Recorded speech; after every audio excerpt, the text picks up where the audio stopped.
How many times have you come up with a really good idea during gameplay and your DM, for whatever reason, decides to shoot you down? What is your deal? What is your problem? Well, today we're going to learn about the Matt Mercer effect that no one talks about. It will take more than that. No, not the voices, humility.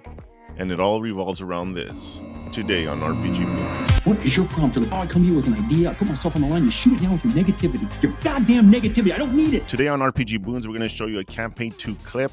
Now, if this picture here does not give away what we're about to watch, and you don't know what this is, then you should immediately stop. This is a spoilers alert for something that might happen in the cartoon in the future.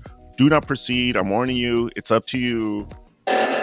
Now, for those of you who've been here before, I've shown you this before. It's my 2 pillars of RPG success. It's a pre-handout that you can give out to all your players before you start your session 0 or even session 1.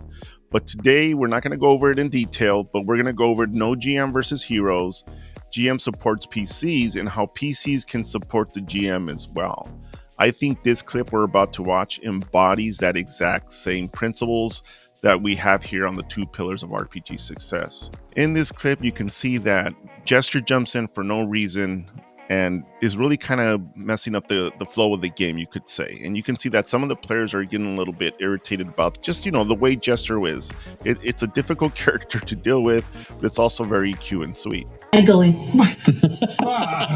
One by one. Okay. This is when Laura pulls that 180, that legendary 180 that people still continue to talk about till this day. Now, this is the cool part. She does something that Matt Mercer does not expect. Hold on. Maybe before we make the deal, I can eat one last cupcake.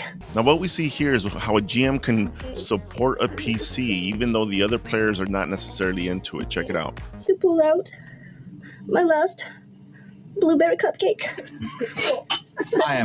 At this moment, we can see Sam Riegel do one of the 2 pillars of RPG success components. He supports Laura. PC supports other PCs. You're not in there. I'm walking up to the front door.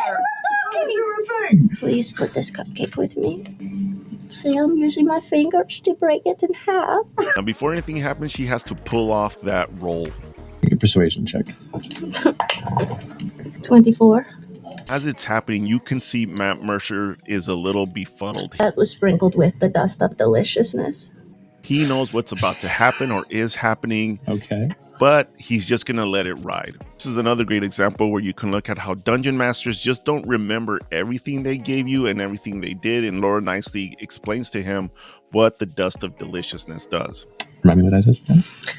That is a dust that makes food taste much better. And it also gives you a disadvantage on wisdom checks and wisdom saving throws. And take a look at Matt's face. He knows something is about to happen and it's not going to go in his way. And I'm going to cast Modify Memory. Now, here's an instance where Matt Mercer rolls his dice, but then realizes he was only supposed to roll the 1 because this was a disadvantage, but the hag had advantage, so he had to subtract the die. God, what?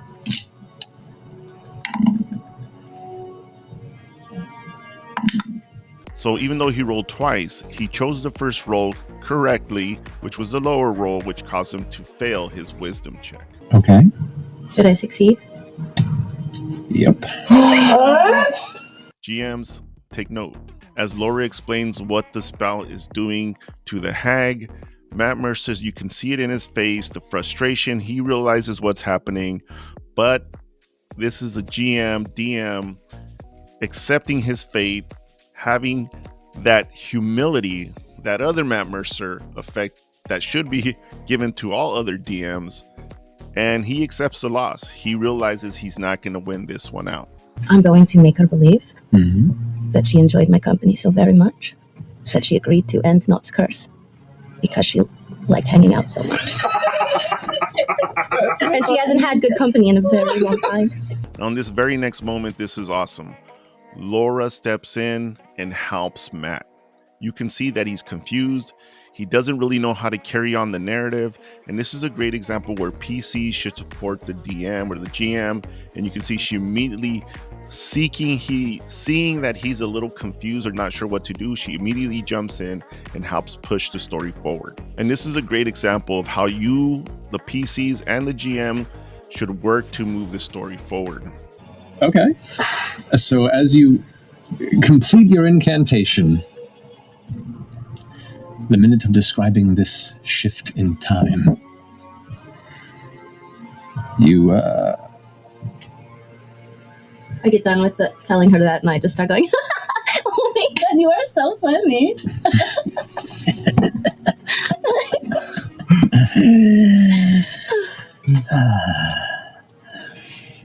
It has been quite a while since I've taken. And that's it, everybody. I wanted to show you some examples that really do happen in gameplay from the 2 pillars of RPG success, where you see it's no GM versus heroes, the heroes cooperating with the PCs and the PCs cooperating with the GM, and all of them working to move the story forward and not slowing things down. I'm Don Franco 3. This is RPG Boons, where we talk about everything RPG and how everything is RP. If you like to cut on my gibberish, hit the buttons. You know what to do. I'll get back to you. See you next time. Now I come to you with an idea. I put myself on the line. You shoot it down with your negativity. Your goddamn negativity. I don't need it. I'm an idea man. I thrive on enthusiasm. Don't take the wind out of my sails. I need you.